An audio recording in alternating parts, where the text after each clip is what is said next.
Hi hello welcome to Kiran TV news. Pithapuram Varma గారు ఏం చేయాలనుకుంటున్నారు? అసలు ఆయన బాధ ఏంటి? పిఠాపురంలో పవన్ కళ్యాణ్ గారు అనేటువంటి వ్యక్తి పిఠాపురంలో ఉండకూడదా? అదే కుట్ర ప్రకారమే పవన్ కళ్యాణ్ గారిని జనసేన పార్టీని ఏదో ఒక రకంగా ఇరికించాలనేటువంటి ప్రయత్నం చేస్తున్నారా? వర్మ గారు మీరు ఇది గుర్తుపెట్టుకోండి. మీరు చేసేది పిఠాపురంలో మీ ఆధిపత్యం కోసం, మీ స్వలాభం కోసం చేసేటువంటి కార్యక్రమం రాష్ట్రానికి చాలా పెద్ద శాపంగా మారబోతుంది. అది గుర్తుపెట్టుకోవాల్సినటువంటి అవసరం ఉంది. మీ బండారం నేను బయట పెట్టేటువంటి ప్రయత్నం చేస్తా. ఈ రోజు మీరు చేసినటువంటి కార్యక్రమంలో ఇక్కడ ఒక్కసారి ఆ వీడియో చూపిస్తాను. ఆయన ఏం మాట్లాడారో, ఏం చేశారో.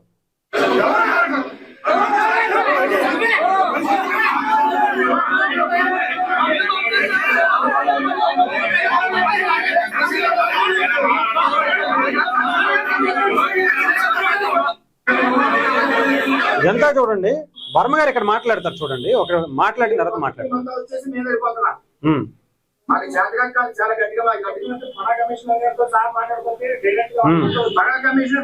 తప్పు అయిపోయిందండి, పొరపాటు అయిపోయిందండి, నేను చూడలేదండి, అక్కడితో అయిపోయాను. ప్రోటోకాల్ లేకపోతే బడా కమిషన్ తప్పని చెప్తారా? అది చెప్పాలి పని వచ్చింది. ఓకే, గవర్నమెంట్ తీసేవాల్సిన పని వచ్చింది. చాలా టూ మచ్ గా ఉంది నియోజకవర్గంలో. ఇదే ఈ నోరునే నిజంగా చెప్తున్నాను కదా, అదుపులో పెట్టుకోవాల్సినటువంటి అవసరం అయితే ఉంది. అంతా బాగానే మాట్లాడారు, ప్రోటోకాల్ గురించి మాట్లాడారు, అక్కడ ఉన్నటువంటి అధికారులు చేసినటువంటి తప్పులు ప్రశ్నించారు. ఓకే, ఆ నోట్లో లాస్ట్ చివరి వచ్చినటువంటి మాట ఏంటంటే, ఆ నోట్ నుంచి మేమెవరం ఇక్కడ పుట్టి ఇక్కడ పెరిగిన వాళ్ళం, ఎక్కడి నుంచో బయట నుంచి దత్తతకు రాలేదు అంటే పవన్ కళ్యాణ్ గారి గురించేనా? అంటే వేరే నియోజకవర్గం నుంచి ఇక్కడికి వచ్చారనేటువంటిది మాటేగా. అంటే మీరు అక్కడి నుంచి పుట్టి పెరిగినటువంటి మీరు ఇంకొకటి కూడా అన్నారు చాలా క్లియర్గా. మీరు ఇంకొక వీడియోలు కూడా ఉన్నాయి, అవన్నీ బయట పెట్టాల్సినటువంటి పరిస్థితి కూడా వచ్చింది చాలా క్లియర్గా. ఇక్కడ ఆయన మాట్లాడినటువంటి మాటల మీదే చాలా మందికి అబ్జెక్షన్. ఇది మొదటిది కాదు, ఇది చివరిది కాదు. వర్మ గారిది. పవన్ కళ్యాణ్ గారు పిఠాపురంలో పోటీ చేస్తారు, జనసేన పార్టీ పోటీ చేస్తుంది అన్నప్పటి నుంచి మొదలైంది ఆయన బాధ. ఇక్కడ టీడీపీ చాలా బలంగా ఉంది, మీకు అందుకనే 70-80 వేల మెజారిటీని ఇచ్చాం మీకు అని చెప్తున్నారు. అంత గొప్పగా టీడీపీ పార్టీ అక్కడ ఉంటే మరి మీరెందుకు ఓడిపోయారండి? 2019లో మీరు ఎందుకు ఓడిపోయారు వర్మ గారు? పెండం దొరబాబు అనేటువంటి వ్యక్తి మీద మీరు పోటీ చేసి మీరు ఎందుకని ఓడిపోయారు? అంత బలంగా మీరు ఏదో పెద్ద తోపులు అన్నప్పుడు, వర్మ గారు పెద్ద తోపులు అన్నప్పుడు ఎందుకు ఓడిపోయారు? సింపుల్, మీరు చెప్పండి. టీడీపీని అక్కడ నాశనం చేయబట్టాక మీరు ఓడిపోయారు. 2014లో మీరు ఇండిపెండెంట్గా గెలిచారు. ఎవరి మీద తిరుగుబాటు చేశారు? టీడీపీ మీదేగా. మీరు టీడీపీకి సంబంధించినటువంటి నాయకుడు అయితే టీడీపీ మంచి కోరుకోవాలి, కానీ టీడీపీ నాశనాన్ని కోరుకోకూడదు. 2024లో మీరు పవన్ కళ్యాణ్ గారికి సీట్ ఇచ్చారు అని తెలిసినప్పుడు మీ నాయకులను, మీకు సంబంధించినటువంటి మీ వర్గంతో అమ్మనాభూతులు తిట్టించారు. మర్చిపోయారేమో మీరు మర్చిపోయినా సరే సోషల్ మీడియా మర్చిపోదు సార్. నారా లోకేష్ గారిని, చంద్రబాబు నాయుడు గారిని ఏ రకమైనటువంటి బూతులతో అటు తెలుగుదేశం పార్టీకి సంబంధించినటువంటి జెండాలను తగలబెట్టించి చేసినటువంటి కార్యక్రమం మర్చిపోదు సార్, గుర్తుపెట్టుకోవాలి. ఇకపోతే ఫోటోలు లేవు అని చాలా బాధపడిపోతున్నారు. ఇది మొదటిది కాదు, మొన్న కూడా ఈ మధ్యన అదే పనిగా చంద్రబాబు నాయుడు గారి ఫోటో చిన్నది ఉంది, పవన్ కళ్యాణ్ గారి ఫోటో పెద్దది ఉంది, అదిగో చంద్రబాబు నాయుడు గారి ఫోటో లేదు అనే మాట మీరు మాట్లాడుతున్నారు. నేను ఒక వీడియో మీకు చూపిస్తా. ఈ గొడవకి సంబంధించినటువంటి ఆ మీటింగులో జరిగినటువంటి ఆ ఫోటోని మీకు చూపించేటువంటి ప్రయత్నం చేస్తా. ఇది ఈరోజు గొడవకి కారణమైనటువంటి మీటింగ్ హాల్ లోపల ఇదిగోండి చైర్స్ వేశారు. ఆ మీటింగ్ కి సంబంధించినటువంటి అధికారులు అందరూ కూడా వచ్చినటువంటి పరిస్థితి ఇక్కడ చూసుకోవచ్చు. ప్రధానమంత్రి అనుసూచిత్ జాతి అభ్యుత యోజన అనేటువంటి పథకానికి సంబంధించి అక్కడ 27 మంది లబ్ధిదారులకు ఇక్కడ యూనిట్ గ్రౌండింగ్ కార్యక్రమానికి సంబంధించి పిఠాపురం నియోజకవర్గంలో ఉన్నటువంటి వాళ్ళందరూ కూడా ఇక్కడ జరుగుతున్నటువంటిది. ఇక్కడ పవన్ కళ్యాణ్ గారండి, ఇక్కడ చంద్రబాబు నాయుడు గారు.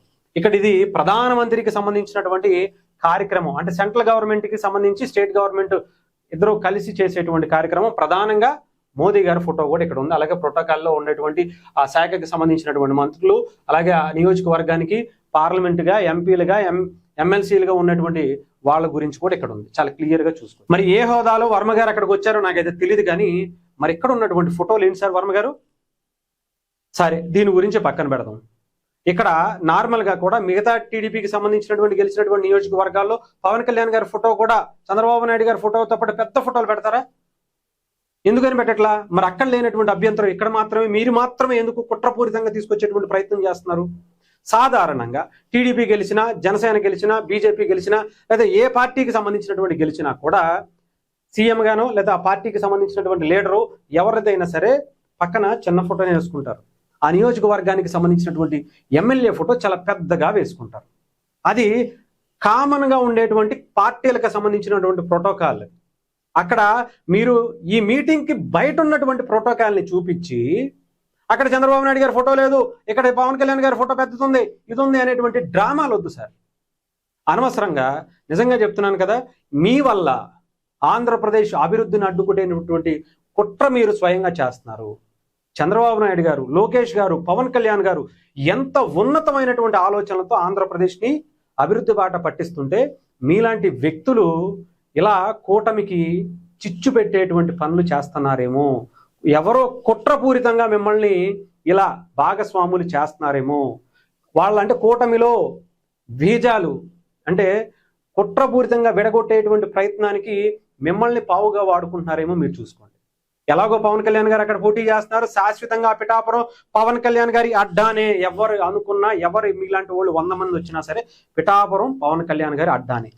దాన్ని ఎవరు ఏమి చేయలేరు అంతే. ఇంకా అది మీకు ఇష్టం లేకపోతే ఏమి మీరు అనుకున్నా, మీరు గింజుకున్నా, ఏమైనా కానివ్వండి, దాన్ని ఏమి చేయలేరు ఇంకంతే. అది చంద్రబాబు నాయుడు గారు కూడా మీకు ఇప్పటికే క్లారిటీ ఇచ్చారు. డీలిమిటేషన్కి సంబంధించినటువంటి వస్తే కనుక మీరు వేరే నియోజకవర్గానికి వెళ్ళిపోవాల్సిందే. అందులో ఎటువంటి ఆలోచన లేదు. అది కొంచెం వాయిదా పడేవాటికి మీ అక్కసు మళ్ళీ బయటపడిందేమో అని నాకైతే అనిపిస్తుంది. సో డెఫినెట్గా చెప్తున్నాను కదా, పిఠాపురంలో వర్మ గారు చేసేటువంటి కుట్ర రాష్ట్రానికి తగిలేటువంటి ఒక పెద్ద శాపంగా మారబోతుంది. పిఠాపురంలో వర్మ గారిని కనుక కంట్రోల్ చేయకపోతే రాష్ట్రం అభివృద్ధికి ఆయన నిజంగా చెప్తున్నాను కదా, ఒక మచ్చగా, మాయని మచ్చగా మిగిలిపోతారు వర్మ గారు. మీ నియోజకవర్గమే కాదు, రాష్ట్రం అంతా కూడా మీకు వ్యతిరేకమయ్యేటువంటి పరిస్థితి ఉంది. దయచేసి మీరు మీ స్వలాభం కోసం, మీ సీటుకి ఏదో ఇబ్బంది వచ్చేస్తుందని దానికోసం చూసుకుంటే రాష్ట్రం నాశనం అయిపోద్ది. వాళ్ళ ముగ్గురు పడుతున్నటువంటి కష్టం మీలాంటి వ్యక్తుల వల్ల వృధా అయ్యేటువంటి పరిస్థితి ఉంటుంది. దయచేసి మీరు ఇలాంటి కుట్రలకు పాల్పడకండి. మీరు ఎన్ని గింజుకున్నా, ఎన్ని రకాల కుట్రలు చేసినా, మరి మీతో మీ వెనకాల ఎవరిని చేపిస్తున్నారో, వేరే పార్టీలు ఏ పార్టీలు ఉన్నాయో మాకైతే తెలియదు. ఎందుకంటే అక్కడ కంప్లీట్గా వైఎస్ఆర్సీపీ పార్టీ అయిపోయింది కంప్లీట్గా. మరి మీరు ఏమన్నా అక్కడికి సంబంధించి ఏమైనా ఉన్నారేమో మాకైతే తెలియట్లేదు. కానీ ఇలాంటివి చేస్తే అలాంటి అనుమానాలు అయితే కలుగుతున్నటువంటి పరిస్థితి అయితే ఉంది. సో డెఫినెట్గా ఆంధ్రప్రదేశ్ అభివృద్ధికి మాత్రం మీరు అడ్డుపడితే మాత్రం డెఫినెట్గా పిఠాపురంలో అడ్డుపడడం అంటే, పవన్ కళ్యాణ్ గారికి అడ్డుపడటం అంటే రాష్ట్రంలో జరిగేటువంటి పవన్ కళ్యాణ్ గారు, చంద్రబాబు నాయుడు గారు, నారా లోకేష్ గారు చేస్తున్నటువంటి ఒక మహాయజ్ఞానికి అడ్డుపడుతున్నటువంటి పరిస్థితే. అందులో ఎటువంటి డౌట్ లేదు. మీకు కూటమిలో ఎక్కడా కూడా ఎవరికి ఇచ్చేటువంటి గౌరవం వాళ్ళు అలా అందరికి ఇచ్చుకుంటేనే బాగుంటుంది. అది మీరు ప్రతి నియోజకవర్గంలో కూడా కొన్ని సమస్యలు ఉంటాయి. కానీ ఇలా ప్రతిసారి కావాలనే పవన్ కళ్యాణ్ గారి నియోజకవర్గంలో మీరు చేస్తే మాత్రం అది చాలా పెద్ద తప్పు చేసిన వాళ్ళు అవుతారు. అది క్షమించరాని తప్పు అవుతుంది, గుర్తుపెట్టుకోవాలి. అది మీకు టీడీపీ మీరు ఏం మాట్లాడినా సరే ఆయన పట్టించుకోరు అని అనుకుంటే డెఫినెట్గా కొంచెం ఆలోచించి నిర్ణయం తీసుకునేటువంటి పరిస్థితి వాళ్ళకు కూడా వచ్చేటువంటిది. మీరే మీ నోటితోనే ఇలాంటి మాటలతోనే తెచ్చేటువంటి పరిస్థితి ఉంటుంది, గుర్తుంచుకోండి.